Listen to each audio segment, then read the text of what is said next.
Buenas noches. Hoy, como senador de la República por el Estado de Tabasco, quisiera comentar sobre el tema del proceso electoral de Tabasco del pasado 6 de junio, lo cual, como lo denuncié en su momento, fue una elección de Estado y que quedan pendientes por resolver en el Tribunal Estatal Electoral impugnaciones importantes de los municipios más poblados de Tabasco, como son Comalcalco, Huimanguillo, Cárdenas, Jonuta y Zapata, que tienen menor población, y que quiero dejar claro que fue una elección dirigida por el gobierno. El órgano electoral local realmente perdió su autonomía, se la robaron o se puso de acuerdo con el gobierno, de tal forma que la mayoría de los funcionarios de casilla los pusieron desde el gobierno, compraron representantes de casilla y algo muy importante, el condicionamiento del voto que hubo, porque si hay algún estado que está teniendo beneficios económicos de todos los programas, es el estado de Tabasco. El presidente es tabasqueño, por ese lado se entiende. Lo que no estamos de acuerdo es que se esté condicionando el voto de las personas que reciben programas sociales, porque finalmente es un dinero público, es un dinero del pueblo de Tabasco, no es un dinero que algún partido político lo esté otorgando o que alguien de su bolsillo lo esté sacando para dárselo a la gente que lo necesita. De tal forma que en Tabasco, por la inundación, después de hacer un censo de esos que acostumbra Bienestar, resultaron 248,000 familias beneficiadas por inundaciones de las presas que están en Chiapas. Obviamente que a todas estas personas se les pidió su voto a favor del partido en el gobierno, que es Morena, obviamente en Tabasco.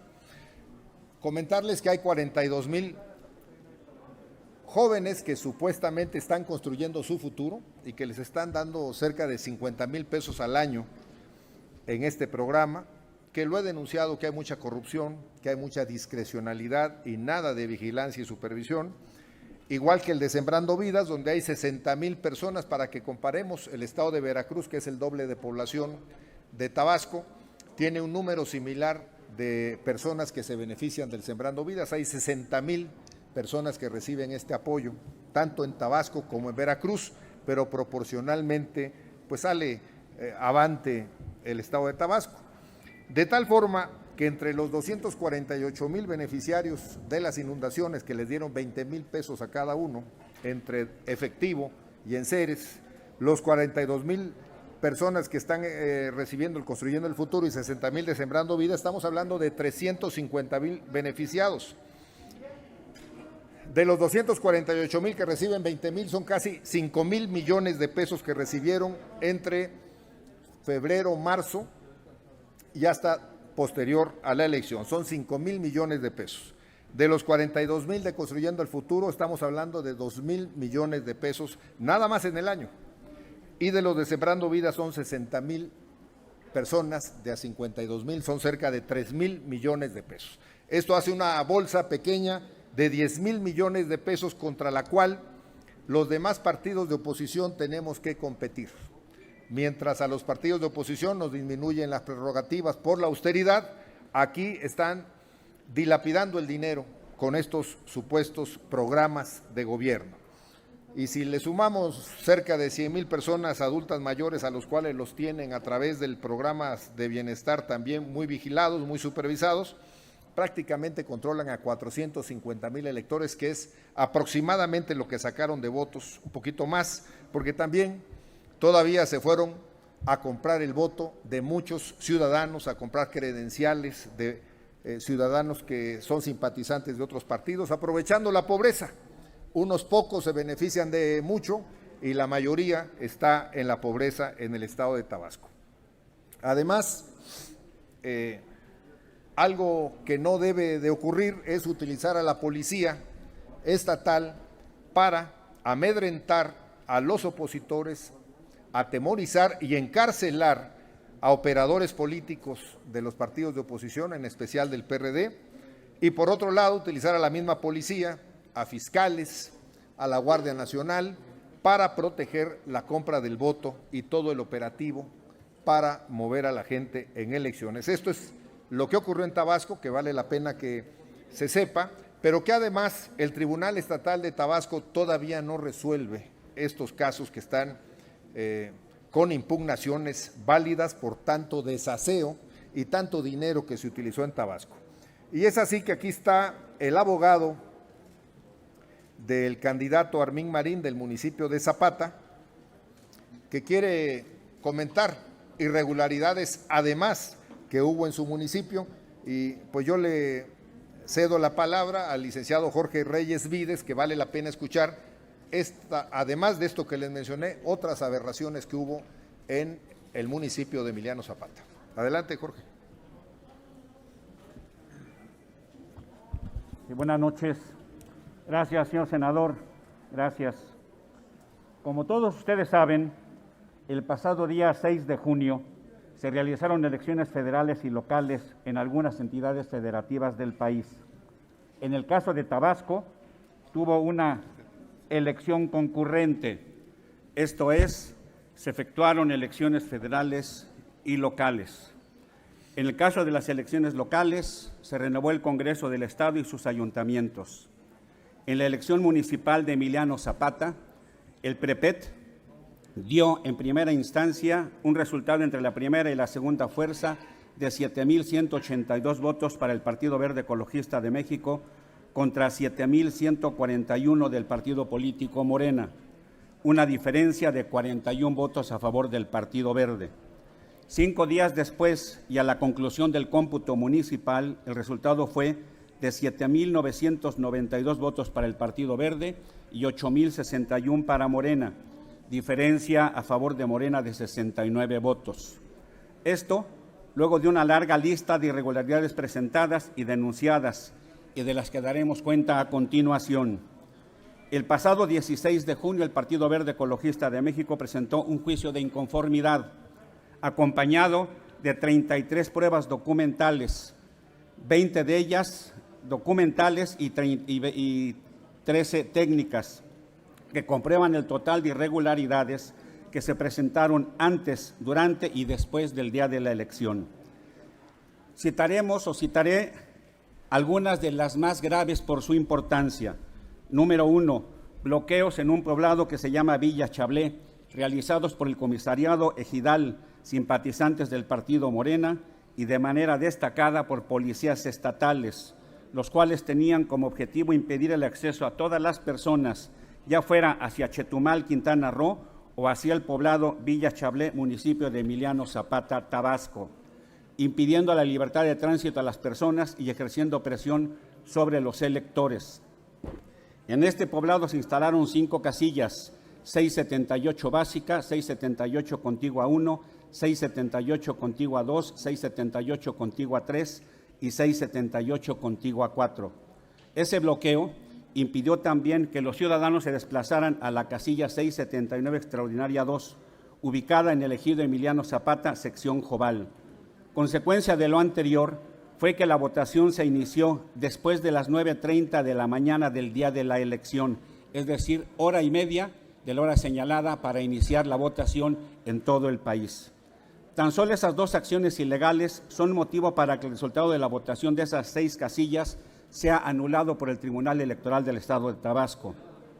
Esto de conformidad con lo ordenado por el artículo 67, párrafo 1, inciso I, J y K de la Ley de Medios de Impugnación en Materia Electoral del Estado de Tabasco, mismos que sancionan el ejercer violencia física o presión sobre los electores, impedir el ejercicio del derecho de voto a los ciudadanos y el existir irregularidades graves plenamente acreditadas, anomalías todas estas debidamente probadas y documentadas en el juicio de inconformidad interpuesto en tiempo y forma. En el mismo contexto, el bloqueo ya citado anteriormente quebrantó la libertad de tránsito de los ciudadanos que ese día transitaban hacia la Villa Chablé y a Jobal, municipio de Emiliano Zapata, Tabasco, y a Chetumal, Quintana Roo, violentando uno de los principios de constitucionalidad y de convencionalidad, consagrados estos por los artículos 11 de la Constitución Política de los Estados Unidos Mexicanos, 12 del Pacto Internacional de Derechos Civiles y Políticos y 22 del Pacto de San José y 16 de la Carta Universal de los Deberes y Derechos de las Personas. Número 2.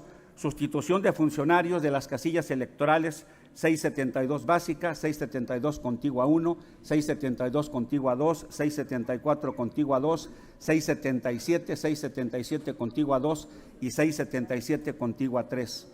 En estas casillas se sustituyó a los funcionarios de las casillas sin respetar lo establecido por la propia ley del Estado de Tabasco. Número 3. Sustitución de los presidentes y secretarios ejecutivos del Consejo Distrital Electoral número 15, con cabecera en Emiliano Zapata, Tabasco. A este respecto, y a partir del mes de mayo, se sustituyó hasta en 5 ocasiones al vocal ejecutivo y al presidente del Consejo Distrital Electoral, sin que el Consejo Local Electoral tenga facultades expresas conferidas por la ley. Acción que propicia frutos viciados y hace que todos los actos de esas autoridades ilegítimas sean nulos de pleno derecho. Dentro de estas sustituciones se destaca por su importancia, trascendencia y repercusiones la maniobra para sustituir al C.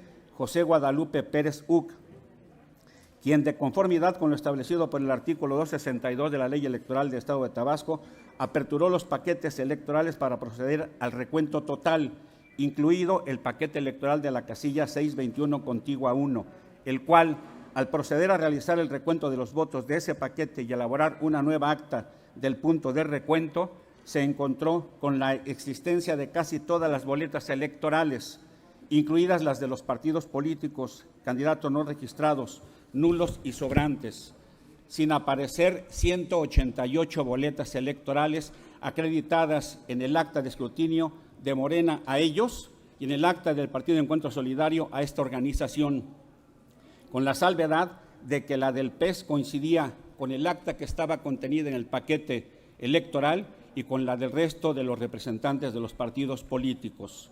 Número 5. Consecuencia de lo anterior fue la remoción de ese funcionario, porque le daba ya la victoria al Partido Verde Ecologista de México, y el envío de uno nuevo, que al igual que los anteriores fue designado sin fundamento legal alguno, de tal manera que con la llegada de Francisco Javier de la Cruz Hernández como nuevo vocal ejecutivo y presidente del Consejo Electoral Distrital número 15, hacia el final del recuento, este revocara parte de lo actuado por su compañero Pérez Uc y en complicidad con otros consejeros electorales reconocieran de manera irregular e ilegal el acta de escrutinio y cómputo final de una casilla que ya había sido computada previamente, de acuerdo a lo que establece la propia ley del Estado. Su argumento fue que esas 188 boletas desaparecidas coincidían con el número total de boletas recibidas y olvidándose que el acta del PES y del resto de los partidos políticos daba el mismo resultado. Por supuesto que dicha acción violentó lo establecido por la ley de la materia tocante al artículo 262, numeral 5, que ordena: el consejero que presida cada grupo levantará un acta circunstanciada en la que se consignará el resultado del recuento de cada casilla y el resultado final que arroje la suma de votos para cada partido y candidato. Esta acción ilegal y fraudulenta fue confesada por el propio funcionario electoral al manifestar con el micrófono abierto que estos me trajeron aquí, como que ve y ve qué madre vas a hacer allá. Esto en clara alusión a las instrucciones recibidas por parte de la presidenta y del secretario ejecutivo del Instituto Electoral y de Participación Ciudadana del Estado de Tabasco. Esas indebidas e ilegales destituciones y sustituciones, debidamente documentadas en nuestro juicio de inconformidad, se hicieron también del conocimiento de las señoras magistradas, magistrado presidente y ponente del Tribunal Electoral de Tabasco, así como de la jueza instructora en la audiencia de alegatos que nos fue concedida sobre dichas irregularidades, que desde nuestra óptica y experiencia son calificadas como graves, haciéndoles el comentario sobre la posible existencia de cabilderos y oficiosos que buscarían a toda costa presionarlos para burlar el ejercicio de la ley. La citada coalición de servidores públicos está vinculada a la indebida e ilegal sustitución de los funcionarios del Consejo Distrital número 15 del IEPCT, con cabecera en Emiliano Zapata, Tabasco, donde se sucedieron los siguientes hechos, mismos que también derivaron en graves irregularidades. Primera, de conformidad con el artículo 124 de la Ley Local Electoral, los consejeros electorales distritales son órganos operativos temporales que se integrarán para cada proceso electoral con una vocalía ejecutiva, una vocalía secretaria y una vocalía de organización electoral y educación cívica. Segundo, el artículo 126, numeral 1, fracción primera de la Ley de la Materia, misma que establece como atribución de los vocales ejecutivos distritales, entre otras, presidir las juntas electorales distritales y los consejos electorales distritales. Tercera, de conformidad con los artículos 124, 127 y 128 de la Ley Local Electoral, los consejos electorales distritales son órganos operativos que funcionarán durante todo un proceso electoral con posibilidad de reelegirse para uno más. Esto es, un mínimo de 3 y un máximo de 6 años, debiendo cumplir previamente con todo un proceso electivo y selectivo que la Junta Estatal Ejecutiva del YPST debe de implementar para realizar la designación de las personas idóneas para cumplir con esos encargos, procedimiento que en el caso de las 5 destituciones y designaciones realizadas no se realizó, nombrando de manera ilegal al secretario ejecutivo del órgano político electoral de Tabasco a dichos funcionarios electorales sin tener facultades para hacerlo. Esto, como es de explorado derecho, convirtió a ese funcionario electoral en una autoridad ilegítima y por lo consiguiente todos los actos por él realizados son frutos viciados y por lo tanto nulos de pleno derecho. Es decir, que los cómputos realizados por esas autoridades espurias son nulos y como consecuencia los resultados electorales del Distrito Electoral número 15 y de los municipios de Macuspana, Jonuta y Emiliano Zapata deben de ser nulos al haber sido realizadas por una autoridad ilegítima. Por otro lado, se hace referencia a que el partido político Morena presentó igualmente un juicio de inconformidad, impugnando la entrega de la constancia de mayoría al candidato de su partido y el resultado de la elección sin aportar elemento alguno para fortalecer su escrito. Prueba de ello es que su propio representante se desistió de la presentación de dicho medio de impugnación y lo ratificó, revocando el tribunal local dicho desistimiento. De la misma manera, compareció ese partido político como tercero interesado en contra del juicio de inconformidad presentado por el Partido Verde Ecologista de México, sin combatir uno solo de los agravios ahí vertidos. No obstante todo lo anteriormente citado y descrito, tenemos dudas fundadas de que el Tribunal Electoral de Tabasco actúe con certeza, legalidad, objetividad y sobre todo con la independencia e imparcialidad a que están obligados en aras de hacer que prevalezca el Estado de Derecho. Por el contrario, y al parecer, actuarán de manera facciosa y contraria a los principios rectores del derecho, favoreciendo al partido Morena en su próxima resolución, misma que tiene un plazo máximo para ser emitida el próximo día 15 del presente mes. Es por eso, señoras y señores de los distintos medios de comunicación que nos honran en esta tarde-noche con su presencia, que los invitamos a dar seguimiento al juicio de inconformidad número 08 y sus acumulados 47, 49 y 51. Finalmente, agradecer la presencia de ustedes y de manera especial al senador Juan Manuel Fósil por su apoyo y colaboración para esta denuncia ante todos ustedes.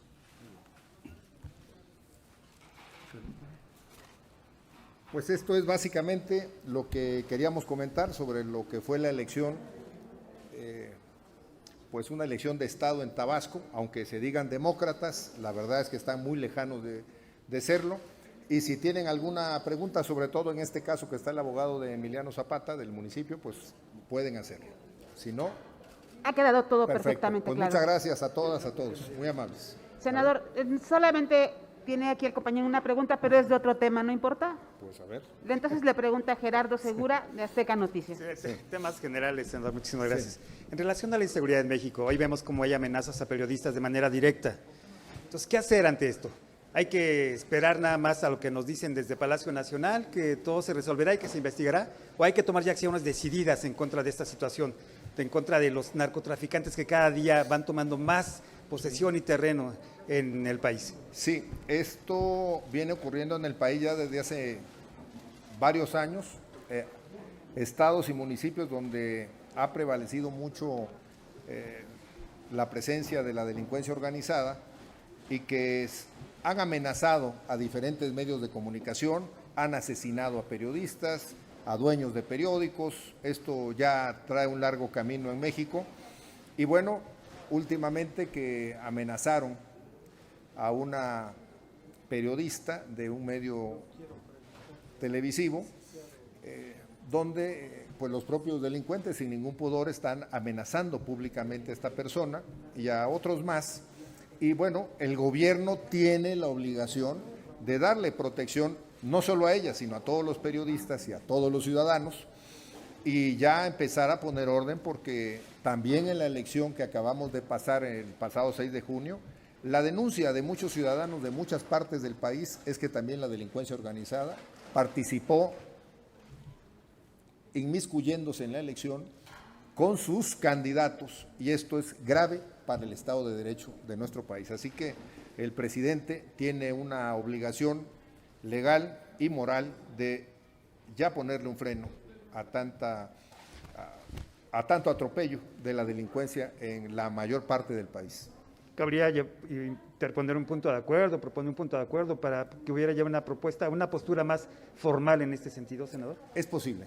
Aunque no voy a estar en la comisión permanente, voy a procurar lo que nuestro partido lo presente en la próxima sesión, que es el miércoles, porque sí es necesario que empecemos a exigir todos los ciudadanos, todos los servidores públicos, todos los medios de comunicación, exigir que ya haya acciones contundentes que nos permitan vivir en más tranquilidad y con más seguridad en nuestro país. En relación a la postura del presidente de la Suprema Corte de Justicia, donde, bueno, pues rechaza el mandato por 2 años más para estar al frente de la Suprema Corte de Justicia, ¿qué llamado le harían ahora para que de manera legal ya pues actúe en relación a las demandas que ustedes pusieron en contra de este mandato por más de 2 años? Bueno, la verdad que yo celebro que el magistrado presidente Arturo Saldívar haya fijado su postura con respecto a ese artículo transitorio que se aprobó tanto en la Cámara, aquí en la Cámara de Senadores,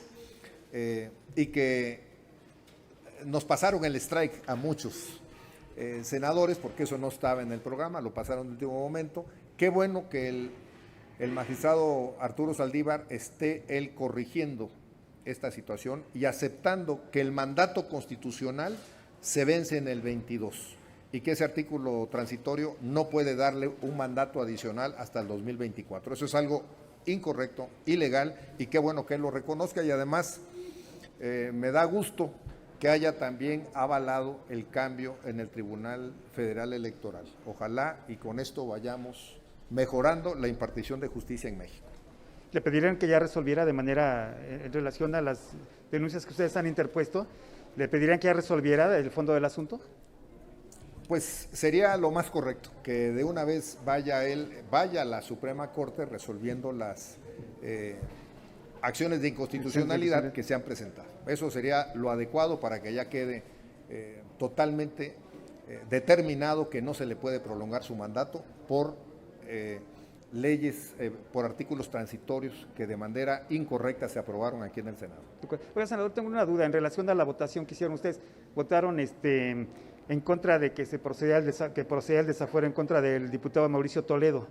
¿Sí es correcto? Sí. ¿Por qué esto? Mire, porque más que todo nos parece que es una cuestión de venganza política, de revanchismo político. Esto es lo que hemos estado observando y por eso es que no estuvimos de acuerdo y que en una situación con el Partido del Trabajo acordamos respaldar. ¿Sí? Deben haber pruebas más sustentables que permitan probar que Mauricio Toledo es culpable de lo que se le está acusando. Pero la verdad es que ha sido muy endeble la forma en que se ha estado actuando contra los supuestos personas que están violando la ley aquí en México por parte del gobierno federal y repito, me parece que más que todo son revanchismos políticos lo que se está manejando ahí. Ustedes sabrán que de la elección pasada del 2018 tuvieron problema la jefa de gobierno y Mauricio Toledo y pensamos que por ahí viene realmente el acoso legal contra Mauricio Toledo. Por eso lo votamos en contra. En lo que es el asunto del diputado de Morena, lo votamos a favor porque está aprobado las acusaciones de pederastia que tiene esta persona. También no estuvimos de acuerdo en que se aprobara la ley de desafuero porque viene muy mal. La verdad es que, bueno, ni siquiera hay un dictamen que podamos votar, ni siquiera la Cámara de Diputados se ha reunido para generar ese dictamen, entonces no podemos estar votando a ciegas. Por eso se votó en contra. Estamos a favor de que no haya impunidad, pero no podemos votar a ciegas leyes que no sabemos y que además, en diferentes ocasiones, en las votaciones que hemos tenido, en las leyes que hemos tenido que votar, hemos dado cuenta de que vienen leyes mal redactadas, dictámenes mal hechos, y a pesar de eso, los de Morena votan a favor porque así les dieron la instrucción, o sea, sin que haya un razonamiento, sin que haya una reflexión. Entonces no podemos confiar en que vayan a actuar de manera correcta. Por eso nuestra postura en ese sentido. Sin embargo, los senadores del PAN, los legisladores del PAN, perdón, votaron a favor del desafuero de Mauricio Toledo. ¿Eso no pone en riesgo los acuerdos con el PAN? No, digo, cada quien está en la libertad de votar como considere adecuado. Esa es la democracia, esa es la libertad de poder decidir de los diputados y senadores, que cada quien puede votar con libertad. Entonces, se respeta la decisión del PAN, no hay problema. De acuerdo. Tenemos muy buena relación con ellos. Gracias, senador. Gracias, buenas noches. También les pregunta el señor Raúl Ángeles Muñoz. Sí, Sí, senador, la pregunta es para el licenciado Jorge Reyes Vides. adelante. Licenciado, por lo que escuché, hay una diferencia mínima de votos en una casilla electoral y eso viene a dar al traste hasta 3 o 4 municipios totales en el estado de Tabasco. Ahora, nos interesa mucho porque pertenezco a la revista de la Asociación Mexicana de Ingenieros Mecánicos y Eléctricos. Cualquier cosa que suceda en Tabasco, en este momento está afectando a la industria metalmecánica, sobre todo el área petrolera. Esto puede ocasionar ingobernabilidad en varios municipios del estado de Tabasco. ¿Usted cómo ve? ¿Cuál es el origen? Bueno, en el caso específico de la votación en algunas de estas casillas, habría que diferenciarlo. Una cosa es la nulidad de la votación en determinadas casillas, lo que revertiría en todo caso el resultado electoral. Pero parte de lo denunciado y de lo ya presentado en ese juicio de inconformidad nuestro es el hecho de que el Instituto Estatal Electoral sustituyó de manera indebida a funcionarios electorales. Hay en la ley electoral todo un procedimiento para designar que inicie en el mes de junio o que inicie en el mes de junio del 2020, donde se publica una convocatoria. A la convocatoria le sigue todo un procedimiento donde se inscriben los aspirantes a ser funcionarios electorales, que va terminando hacia el mes de diciembre del 2020. Y cada funcionario electoral, de acuerdo a la ley y a la ley general, debe de durar un mínimo de 3 años y un máximo de 7. Sustituyen funcionarios de manera ilegal y los convierten en autoridades ilegítimas, que repito, son frutos viciados. Y bueno, nosotros no estamos buscando que se genere ingobernabilidad en el Estado, pero lo cierto es de que esas irregularidades pueden propiciar que esos frutos viciados pudieran anular el cómputo municipal de Macuspana, de Jonuta, de Emiliano Zapata y del distrito electoral número 15, con fuertes posibilidades de que los partidos políticos, inclusive, que no alcanzaron el 3% de la votación estatal, tuvieran una segunda oportunidad, insisto, por los frutos viciados de esas autoridades ilegítimas. El origen, licenciado, el origen es una casilla con un número de votos o es otro. Bueno, el origen podemos decir que fue voltear un resultado electoral. ¿Qué es? Y viciarlo, sí, y viciarlo. O sea, voltear el resultado electoral se refiere a el resultado original. Si en un principio gana el verde y luego anulan una casilla donde le dan votos indebidos a Morena, pues es evidente que pretenden hacer que Morena gane a costa de lo que sea. ¿Y cómo sabe que hubo esa reversión de de casilla? Muy sencillo, porque la ley establece un procedimiento para poder hacer los cómputos. La diferencia entre el primero y el segundo lugar fue menor al 1%. Al ser menor la diferencia entre el primero y el segundo lugar al 1%, tienen que aperturarse el total de los paquetes electorales. Y la ley establece que las actas levantadas el 6 de junio, al haber un recuento total, dejan de ser legales, dejan de ser útiles, dejan de ser legítimas. Y entonces las actas que se producen a raíz de un segundo recuento son las que tienen la legalidad jurídica y toda la validez formal. En el primer recuento hubo actas.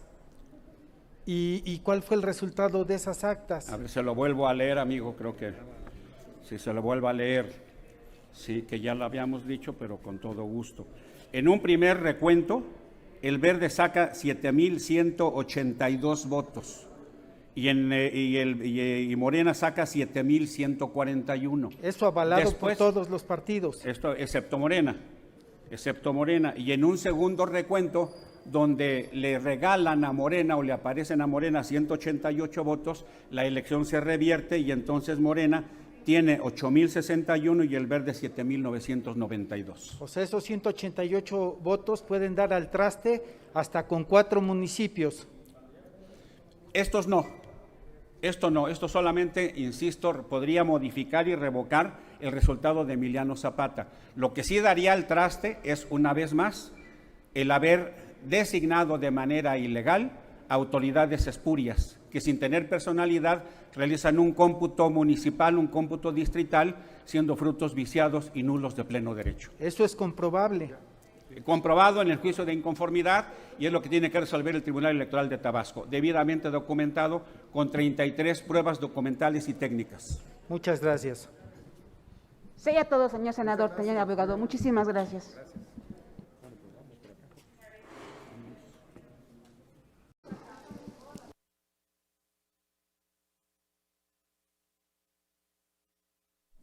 Muy bien.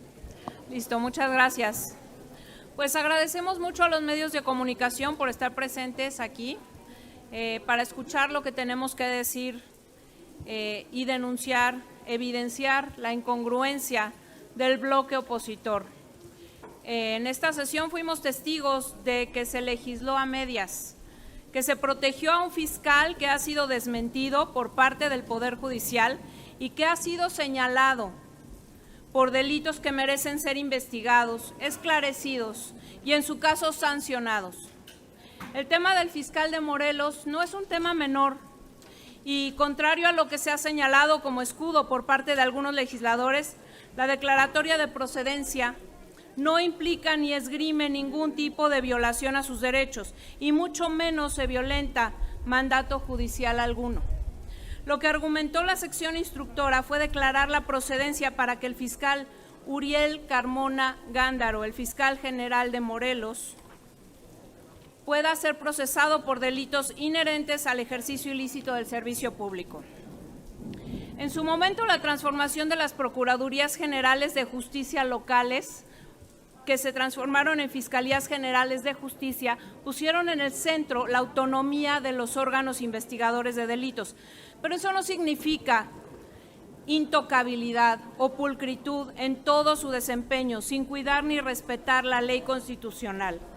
En el caso del fiscal de Morelos, se han detectado diversas conductas que son susceptibles de ser investigadas y puestas bajo el escrutinio de la autoridad a efecto de deslindar si hay responsabilidad. Reitero, deben ser investigadas, lo que no implica que estemos prejuzgando sobre la veracidad de la conducta que se le imputa al inculpado. Miren cómo son las cosas. Hace algunos días se suscitó un acontecimiento en el que estuvo involucrado el fiscal del estado de Morelos y 2 jóvenes en el que se señalaba que el titular de la fiscalía había sido víctima de un atentado.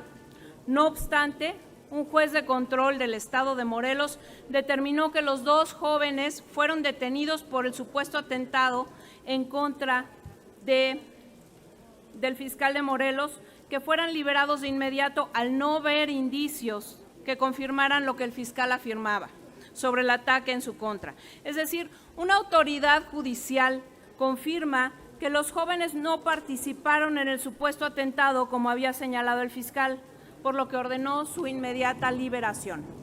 En este caso, en concreto, queda de manifiesto que el fiscal Uriel Carmona puede enfrentar más denuncias, ahora por tortura, abuso de autoridad y daños en perjuicio de los 2 jóvenes que sufrieron dichas agresiones por parte de los escoltas y que de manera irrestricta debe enfrentar el titular de la Fiscalía de Morelos. Es muy lamentable que funcionarios utilicen su investidura para agredir a los ciudadanos y que no sean sancionados por sus conductas, y en especial los que tienen supuestamente la tarea de cuidar, salvaguardar y proteger a los ciudadanos mexicanos. Es muy lamentable que se les defienda cuando el mensaje del Poder Legislativo debiera ser a favor de la justicia, a favor de clarificar acusaciones y a favor de una sociedad libre de intocables y de privilegiados protegidos por las autoridades. Lo repito y finalizo con esto. Ningún funcionario, ninguno, puede ni debe estar sobre la ley, y que si cometieron alguna conducta ilegal, esta debe ser analizada y en su caso sancionada por la autoridad responsable. Ya estamos cansados de funcionarios que utilizan su encargo para burla de la ley. Esta es mi participación. De verdad estamos pues muy indignados por el proceder del bloque opositor, porque por un lado dicen estar a favor de la legalidad y por el otro votan para proteger funcionarios que han incurrido en faltas legales. Quiero cederle la palabra al diputado Cayetano, que también está aquí participando con nosotros. Muchas gracias. Sí, perdón, al senador César Cravioto. Sí, antes de pasar al siguiente tema, yo quisiera reiterar lo dicho por nuestra compañera diputada del Partido Encuentro Social y decir que el día de hoy el PRI, el PAN, el PRD y Movimiento Ciudadano votaron en contra de los habitantes del estado de Morelos. Votaron en contra de que se luche contra la violencia que se vive en el estado y contra la falta del Estado de Derecho que tenemos en gran parte del estado de Morelos por la incompetencia del fiscal general.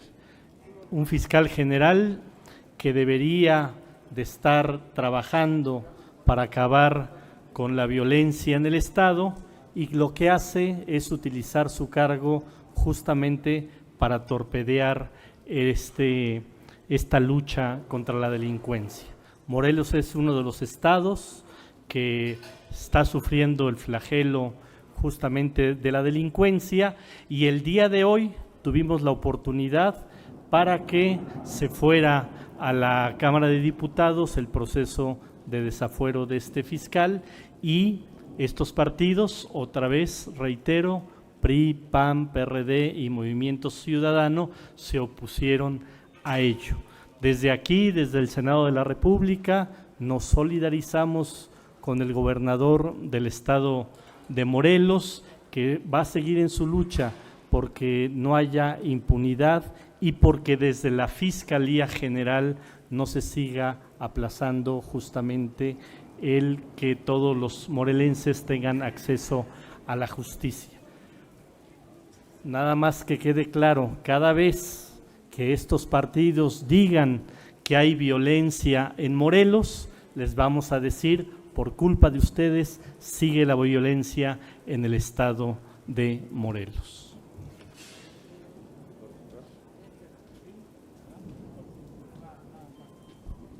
Sobre el mismo tema, solo quisiera precisar la importancia que tenía este tema para la justicia en los estados de la República, no solo en Morelos, sino porque esto sentaría un precedente también para ver el tema de los fiscales de otras entidades federativas, en donde también existe el mismo problema.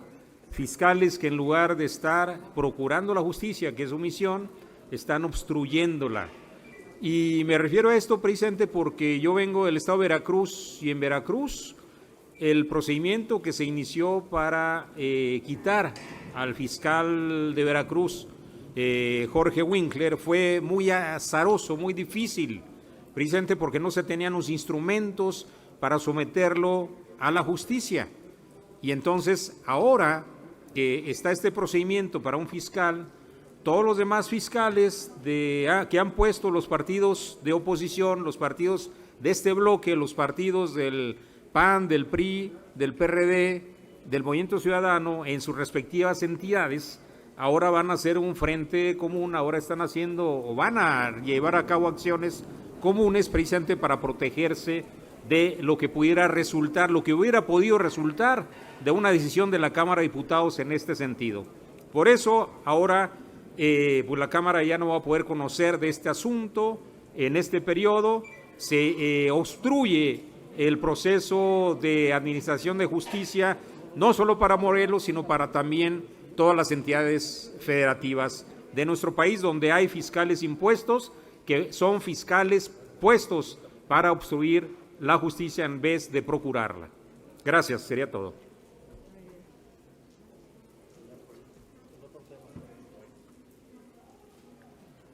Muchas gracias, amigas y amigos de los medios de comunicación. Era demasiado hermoso para ser verdad.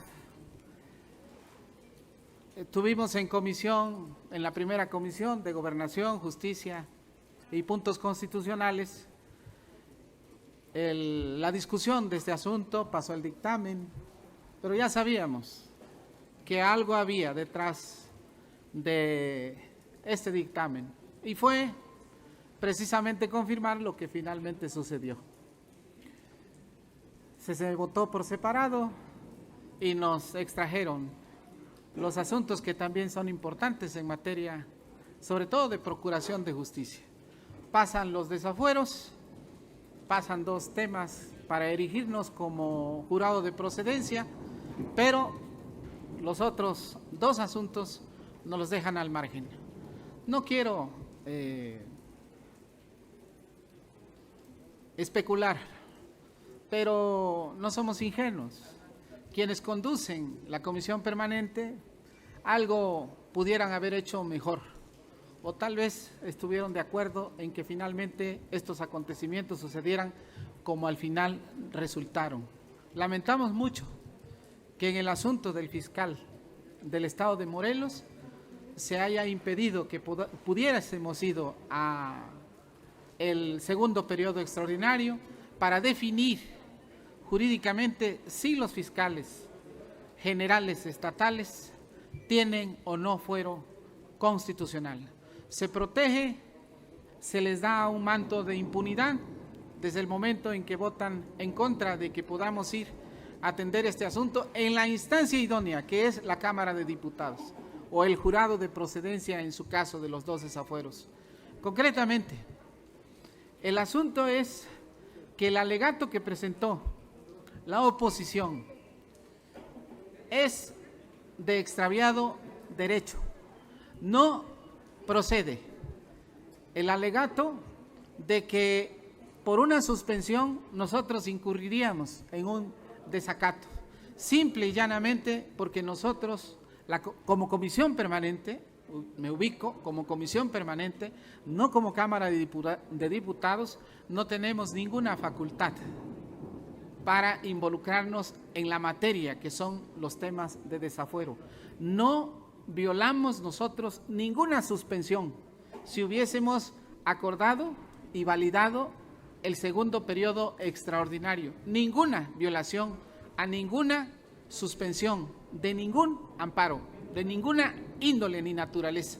Eso lo dejamos bien claro tanto en el debate y también aquí.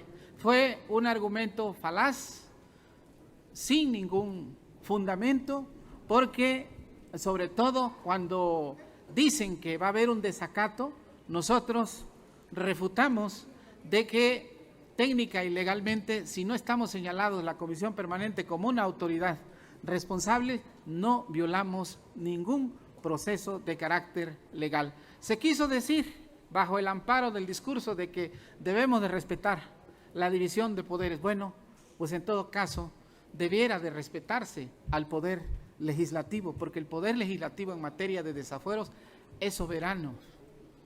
Sus resoluciones son inatacables. Echaron a andar, como siempre, sus despachos. Dieron los argumentos legales o pseudolegales para volver los argumentos políticos, justificar su voto y con eso impedir que nosotros pudiéramos establecer un criterio sobre los fiscales, que en los hechos, si ustedes revisan, casi 20 entidades de la República, 19 para ser concretos, son fiscales transseccionales, que protegen la impunidad, que no luchan por la justicia.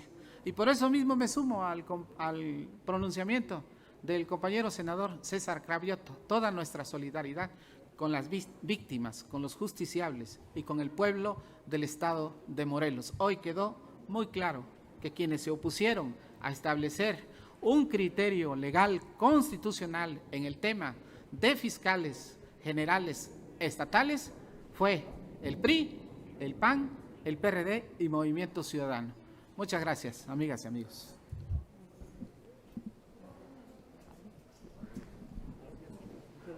Muchísimas gracias, diputadas, diputados, les agradecemos mucho. Muy buenas tardes. Y les pedimos a nuestros compañeros de los medios que por favor